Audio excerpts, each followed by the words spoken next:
What's up mga karelo? Dito tayo sa Soler ngayon. Inimit natin yung buyer ng Tag Heuer Formula 1 WAZ 1110. It's a 41mm quartz. Hintayin natin yung buyer natin. Dito siguro sa Coffee Bean. Samahan niyo ako mga karelo. Let's go! Blue ang formahan natin ngayon. Blue shirt. Blue shoes. And blue watch.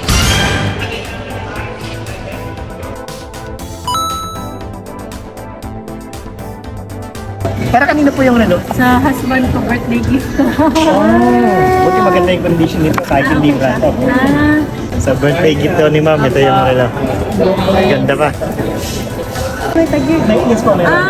Nag-gadget po sila. After ng ano nyo? Basta kailangan mo lang, After yung manood, pwede. kailangan nyo lang hanapin nila to para makapag-adjust kayo ng free. Hanapin nila yung file.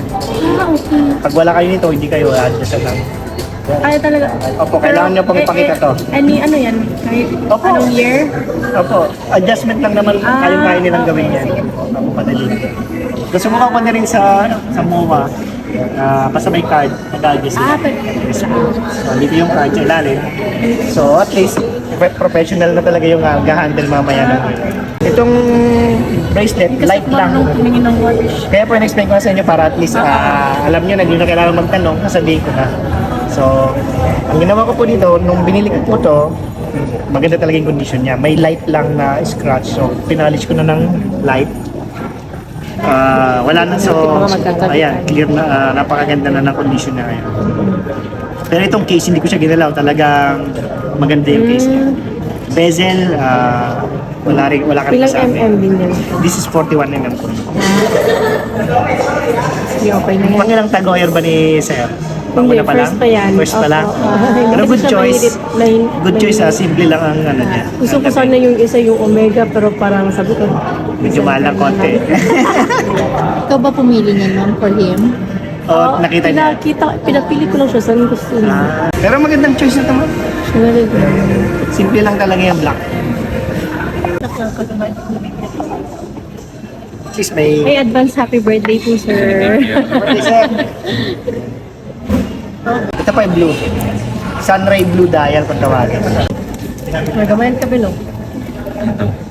Yan? Malit lang to sa Maliit lang. Oo nga, malaki. Ayan, malaki na yan. Pero kaya nyo pa rin naman. Magkano din dyan?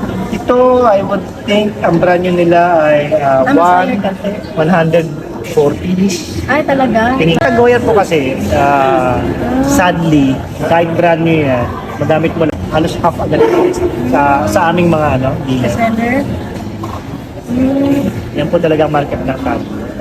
Ito, nagagalaw itong tatlo. Unidirectional turning bezel. Simple lang siya ba? Apo. Masyadong Yes po, madaling basahin. Ito kasi maraming...